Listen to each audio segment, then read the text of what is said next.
सध्या सर्वच महानगरपालिकेकडे जर कोणता सर्वात मोठा प्रश्न असेल तर तो आहे डम्पिंग ग्राउंडचा। ठाणे महानगरपालिका क्षेत्रातील जो कचरा आहे तो डंप करण्यासाठी भिवंडी तालुक्यातील पडगा पंचक्रोशीतील जे गावं आहेत, आतकुली गाव या गावच्या हद्दीमध्ये जवळपास 34 हेक्टर जागेमध्ये हा जो कचरा आहे तो डंप करण्यासाठी आणला जात आहे आणि याचाच त्रास जो आहे सध्या स्थानिकांना या ठिकाणी होताना दिसतोय।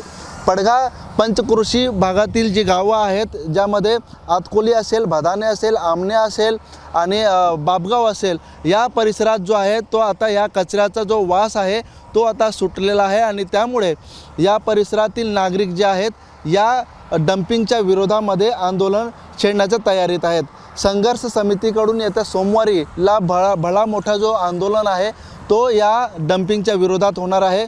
प्रशासनाकडून ही जागा जी आहे जवळपास 34 हेक्टर जागा आपण या ठिकाणी बघू शकतो। हा पूर्ण खदान परिसर आहे आणि ही शासकीय जागा आहे आणि प्रशासनाने ठाणे महानगरपालिकेला जवळपास 34 हेक्टर जागा जी आहे ती या ठिकाणी डंपिंगसाठी दिलेली आहे। ज्या ठिकाणी ठाणे महानगरपालिकेचा जो कचरा आहे तो संपूर्ण कचरा जो आहे तो या ठिकाणी आणून डंप केला जातो। आपण पाहू शकतो या ठिकाणी 2 ते JCB आणि पोकलेनच्या मदतीने या ठिकाणी कशा पद्धतीने हा जो कचरा आहे तो या भागामध्ये जो डंप केला जातो आहे। जवळपास 34 हेक्टर जागेमध्ये हा जो कचरा आहे तो डंप केला जातो आहे। सर्वात महत्त्वाचं म्हणजे या परिसरामध्ये काही अंतरावर जर आपण गेलो तर त्या ठिकाणी आंतरराष्ट्रीय क्रिकेट स्टेडियम देखील या ठिकाणी तयार करण्यात येणार आहे।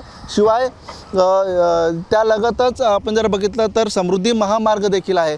मात्र हा जो कचरा या ठिकाणी एवढा मोठ्या प्रमाणात जो आता या ठिकाणी डंप केला जातो ठाणे महानगरपालिका क्षेत्रातील कचरा जो आहे त्याला मात्र आता या ठिकाणी स्थानिकांनी येथील विरोध दर्शवलेला आहे आणि संघर्ष समितीकडून येत्या सोमवारी भला मोठा आंदोलन जो आहे या डंपिंग ग्राउंडच्या विरोधात करण्यात येणार आहे। अनिल वर्मा, ABP माझा, भिवंडी। ABP माझा, उघडा डोळे बघा नीट।